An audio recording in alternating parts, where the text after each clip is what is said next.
नमस्कार, प्रणाम, सत श्री अकाल। मैं अखिलेश झा कॉम्पिटेटिव अड्डा में आप सभी दोस्तों का तहे दिल से स्वागत करता हूं। दोस्तों, एक बात ध्यान दीजिएगा कि अभी तक मैं जितने भी क्वेश्चनों को ला रहा हूं वो सभी किसी न किसी एग्जाम में पूछा हुआ क्वेश्चन है। और इससे पहले नंबर सिस्टम से रिलेटेड मैंने टोटल थ्योरी आपको बताया, उसके बाद इससे महत्वपूर्ण क्वेश्चनों को करवाया और उसके पश्चात अब जितने भी एग्जामिनेशन में पूछे गए क्वेश्चन हैं उनकी बारी है। अभी एसएससी चल रहा है, कुछ दिन के बाद रेलवे आएगा, फिर बैंकिंग आएगा, तो बारी बारी से कोई भी चीज छूटेगा नहीं। हर एक एग्जाम के लिए काफी महत्वपूर्ण है। अभी जैसे रेलवे का एग्जाम होने जा रहा है उसके लिए काफी महत्वपूर्ण है, तो बिल्कुल ध्यानपूर्वक देखिएगा और इसमें अपना टाइम जाया नहीं करना है आपको। चलिए देखिए, ये बहुत इंपॉर्टेंट है, निश्चित रूप से इसको देखना है, समझना है। कह क्या रहा है कि यदि a बराबर 11 तथा b बराबर 9 हो तो a square plus b square plus a b बट्टे क्यू माइनस बी क्यू का मान ज्ञात करने के लिए बोल रहा है। अच्छा, एक बात बताइएगा कि आपके मन में होगा कि ये क्वेश्चन तो a 11 दिया हुआ है, b 9 दिया हुआ है, तो बिल्कुल इजी है। a का स्क्वायर 11 का स्क्वायर 9 का स्क्वायर कर देंगे, 11 गुना 9 और बट्टे 11 क्यू और माइनस 9 क्यू कर देंगे, बिल्कुल कर देंगे। लेकिन यही अगर रहता 1117, यहां पर में रहता 9872, तब आप क्या करते? आप समझ रहे हैं बात को?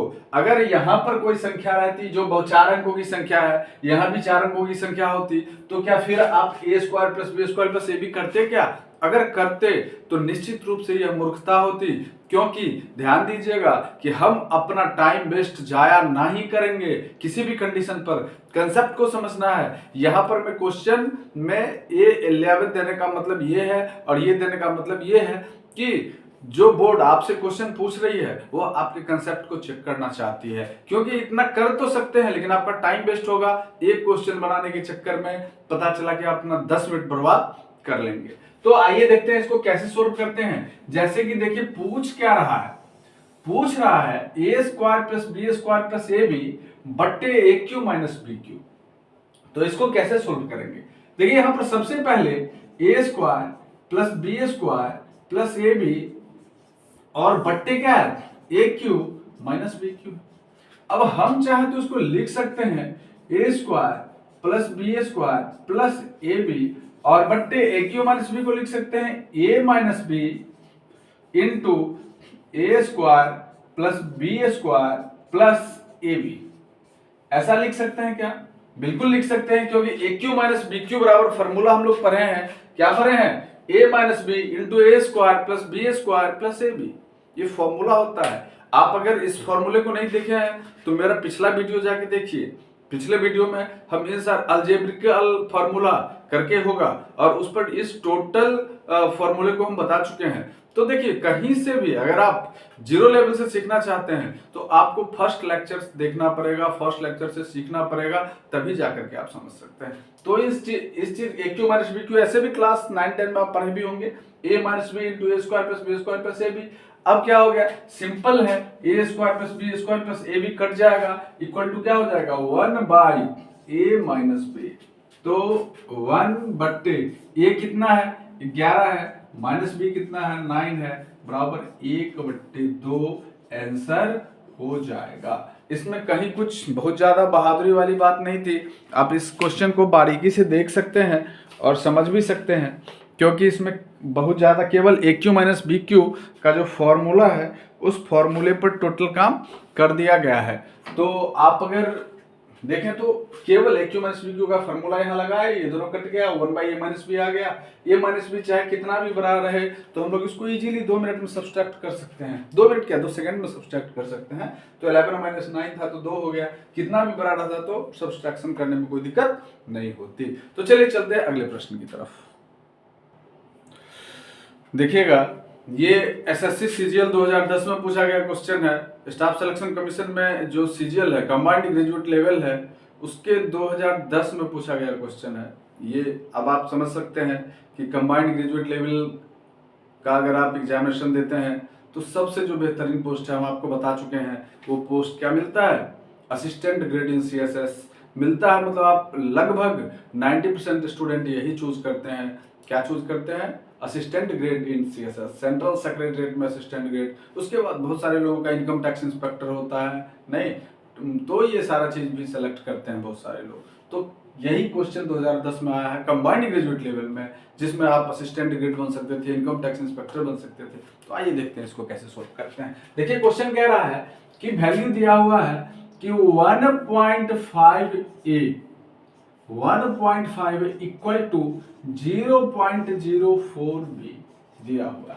अब कुछ नहीं, जैसे कि यहाँ पर ए है, तो अच्छा देखिएगा अगर हम बहुत ज्यादा मेहनत करके भी बनाए तो भी इसमें क्या होगा, मेहनत करने का मतलब कि बहुत ज्यादा डिस्क्राइब करके, ऐसे तो शॉर्टकट में थोड़ा डिस्क्राइब हो गया, ए बट्टे बी बराबर 0.04 बट्टे 1.5, तो ऐसे नहीं। और थोड़ा सा कि अगर 1.5 ए हम यहाँ पर लिख दिए और बी को इधर ले आए, ऐसा भी तो कर सकते हैं ना, तो बराबर 0.04 हो जाएगा।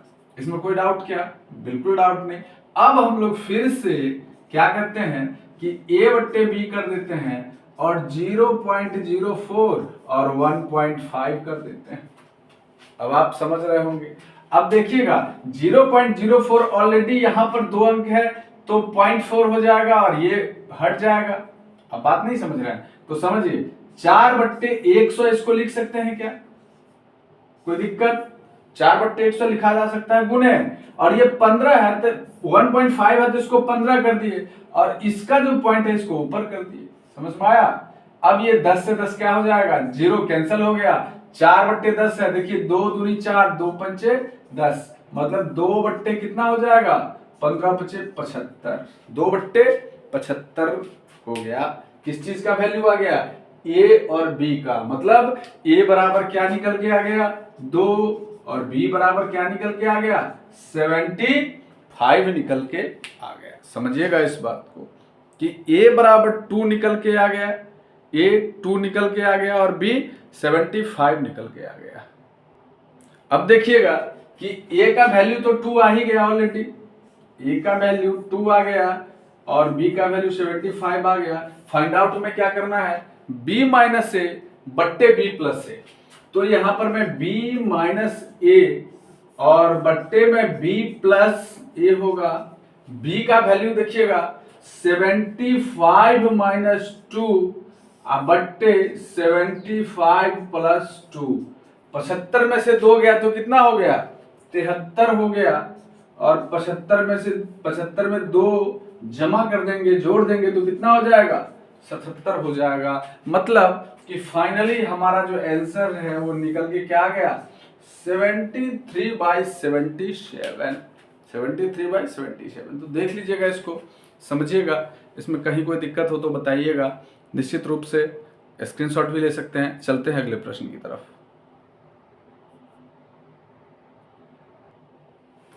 देखिएगा ये क्वेश्चन एसएससी 2008 में पूछा गया क्वेश्चन है, बेहतरीन क्वेश्चन है और कहीं से भी इसको कमतर नहीं आंका जा सकता। कुछ लोग ये सोचते हैं कि मतलब नहीं एकदम 2023-2024 का ही पूछा गया क्वेश्चन हो, और क्यों ऐसा लिखा हुआ है कि 2008 का क्वेश्चन क्या रिपीट नहीं करेगा? बिल्कुल आएगा मेरे दोस्त, आपको घबराना नहीं है। कंसेप्ट क्लियर रहेगा तो निश्चित रूप से आएगा। और हम लोग क्रमशः 2008, 2010, 2012, 15 करते हुए 22-23 तक आएंगे। कोई भी क्वेश्चन मिस नहीं करेगा, इस बात को ध्यान रखिए। तो हमेशा स्टेप बाय स्टेप उठना चाहिए। डायरेक्ट एक बार हम लोग 10 फीट ऊपर छत पर छलांग नहीं लगा सकते। तो छलांग लगा सकते हैं, बिल्कुल लगा सकते हैं, लेकिन थोड़ा सा मेहनत तो करना पड़ेगा ना। मेहनत का कोई विकल्प नहीं है। अगर कोई भी आपको कह दे कि नहीं हम मतलब बिना मेहनत किए ही आपको सफलता की सीढ़ी चढ़ा देंगे, तो दोस्त मेरे दोस्त आप ये मान लेना कि वो 100% झूठ बोल रहा है, फेक बोल रहा है, आपको कहीं ले जाकर के फंसा देगा, गड्ढे में गिरा देगा। तो इस बात का भरोसा बिल्कुल मत करिएगा। आइए देखिए क्वेश्चन क्या कह रहा है। यदि n plus 2n/3 plus n/2 plus n/7 equal to 97 है, तो n का मान पूछ रहा है ज्ञात करने के लिए। चलिए हम लोग ज्ञात करते हैं। सबसे पहले हम लोग लिखते हैं क्या दिया हुआ है, n प्लस 2n/3 दिया हुआ है, प्लस n/2 दिया हुआ है, प्लस n/7 दिया हुआ है, और वैल्यू कितना दिया हुआ है? 97 दिया हुआ है। हम लोग क्या करेंगे कि सबसे पहले इसका एलसीएम ले लेंगे 3, 2 और 7 का। तो जानते हैं कि 3, 2 और 7 का एलसीएम होगा नहीं, तो इसलिए मल्टीप्लाई कर देते हैं। 3 दूनी 6 7 42, मतलब यहाँ पर क्या आ जाएगा? 42 हो जाएगा। जब भिन्न पर का जोड़ करते हैं तो क्या करते हैं? एलसीएम लेते हैं ना, एलसीएम ले लिए। अब 42 और भिन्न पर के जोड़ में क्या करते हैं? ये मान है तो इसको सीधे पुट कर दिए, तो 42n हो जाएगा। प्लस फिर 3 से भाग देंगे तो क्या हो जाएगा?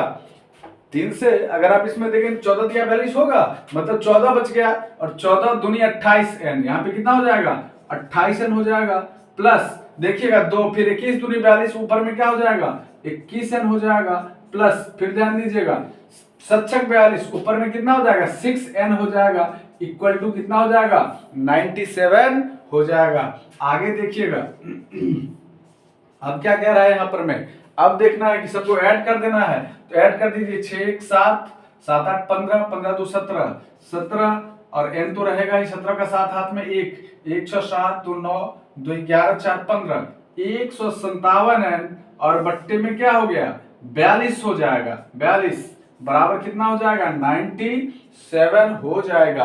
अब देखिएगा कि हम लोग क्या करते हैं, फिर यहाँ पर मैं और कर देंगे, और ध्यान दीजिए, हाँ देखिएगा यहाँ पे, तो यहाँ पे क्या ऐड कर लीजिए, हाँ ठीक है देख लेते हैं 6 1 7 8 15 2 17 17 का साथ हाथ में 1 2 3 2 5 4, हाँ सही है, सही बोल रहे हैं 97 हो जाएगा, 157 97, ठीक है।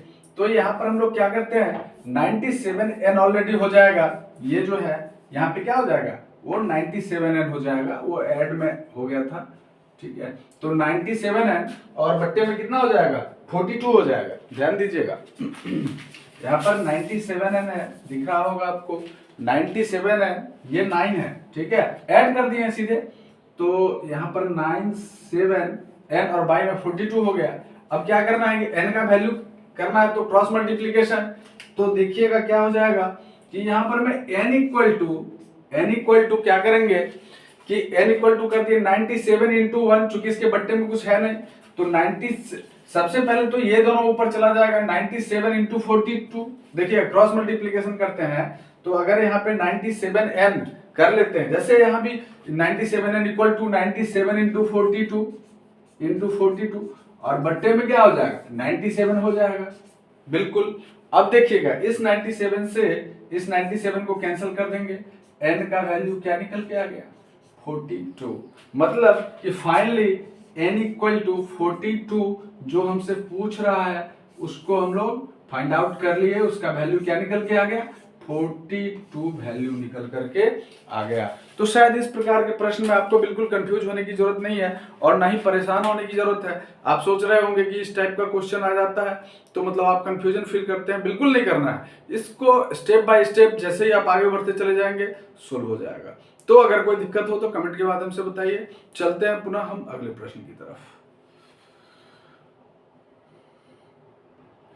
देखिएगा ये एक बेहतरीन क्वेश्चन स्टाफ सिलेक्शन कमीशन में जो डाटा एंट्री ऑपरेटर है उसका 2008 में पूछा गया क्वेश्चन है। पहले एलडीसी डाटा एंट्री ऑपरेटर ऐसे करके एग्जाम होता था, मतलब कंबाइंड हायर, जैसे सीएचएसएल करके अभी होता है ना, combined higher secondary level examination, वो ऐसे करके कंबाइंड नहीं होता था, अलग अलग एग्जाम होता था, अलग अलग एग्जाम होता था, एसएससी का, डाटा एंट्री ऑपरेटर का, एलडीसी का, तो इसलिए यहाँ पे एसएससी डाटा एंट्री ऑपरेटर लिखा हुआ है। नहीं, जैसे कंबाइंड ग्रेजुएट लेवल अब बना है, पहले टैक्स असिस्टेंट वगैरह का एग्जाम अलग ही होता था, मतलब एक साथ एसएससी एग्जामिनेशन नहीं लेती थी, टैक्स असिस्टेंट का अलग एग्जाम लेती थी, उसके बाद स्कीम बी का अलग एग्जाम लेती थी, इस प्रकार से एग्जाम होता था। आइए अभी तो अब कंबाइंड हो गया, एसएससी सीजीएल हो गया, कंबाइंड ग्रेजुएट लेवल, पूरा जितना भी ग्रेजुएट लेवल है सबको कंबाइंड कर दिया, और जो कंबाइंड हायर सेकेंडरी लेवल है वो सीएचएसएल करके उसमें बना दिया, ठीक है। और जो मैट्रिक स्तरीय है उसमें एमटीएस करके आता है, मल्टीटास्किंग स्टाफ। तो ये 2008 में पूछा गया क्वेश्चन है। देखिएगा क्या कह रहा है कि यहाँ पर ऑलरेडी क्या दिया हुआ है, a/2 बराबर b/3 और बराबर c/5 है, आगे कुछ दिया हुआ नहीं है, तो हम लोग इसको क्या करेंगे इक्वल टू k, इसको k मान लेंगे, क्या मानेंगे k मान लेंगे कि इस सब का जो वैल्यू है वह क्या है k। तो अब सिंपल सी बात आ गई कि a/2 बराबर k हो जाएगा, मतलब a का वैल्यू क्या हो जाएगा 2k। सेम इसी प्रक्रिया के तहत b का वैल्यू क्या हो जाएगा 3k और c का वैल्यू क्या हो जाएगा 5k हो जाएगा। कैसे, तो जैसे a/2 बराबर k किए ना, ऐसे ही हम लोग यहाँ पर b/3 बराबर भी k कर सकते थे, और उसी तरह c/5 बराबर भी k कर सकते थे, नहीं कर सकते थे क्या, कर सकते थे।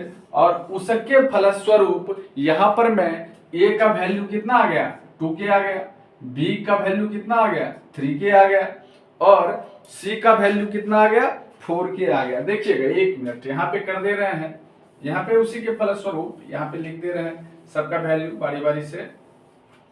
तो जैसे यहाँ पर मैं a/2 बराबर k हो गया, b/3 बराबर k हो गया, c/5 बराबर k हो गया, तो यहाँ पर a का वैल्यू कितना हो गया 2k, ठीक है। ऐसे ही b का वैल्यू कितना हो गया 3k, ठीक है, और c का वैल्यू कितना हो गया 5k हो गया। अब कोई डाउट ही नहीं रही होगी आपको, a का वैल्यू यहाँ पे ऑलरेडी 2k है, b का 3k है और c का 5k आ गया। अब कह रहा है कि a plus b plus c by c का वैल्यू फाइंड आउट करिए।